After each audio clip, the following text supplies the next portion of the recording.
In today's video, I'm going to teach you how to password protect a page in Squarespace 7.1 if you're looking to add an extra layer of security to specific pages on your website. You're in the right place. It's a straightforward process and we'll walk through it step by step.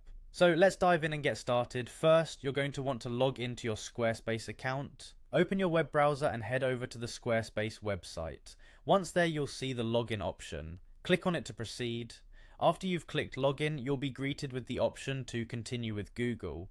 If you typically use Google for your login, click this button and select your Google account from the list. This will swiftly log you into your Squarespace dashboard. Once you're logged in, you should see a list of your websites.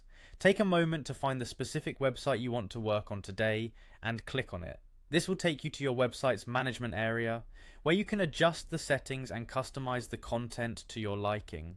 Now that you're on your desired website, direct your attention to the side panel. You'll want to navigate to the Pages section because this is where all your web pages are listed and managed. Click on Pages to see the list of all the pages that are part of your website.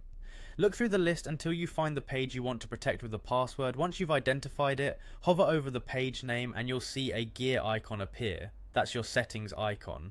Click on this gear icon to open a new settings dialog for the selected page. With the settings window open, look for the password option. It's usually prominently displayed, making it easy to spot. Click on the password section.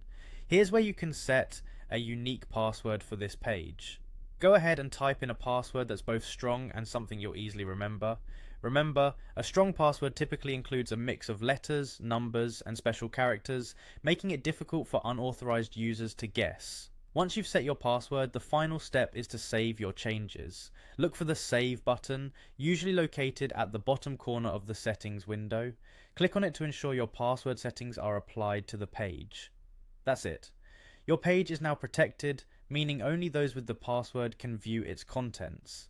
As you can see, password protecting a page in Squarespace 7.1 is quite easy. By following these simple steps, you can ensure that certain pages on your website are accessed only by those whom you wish to grant access. Thanks for tuning in and happy securing.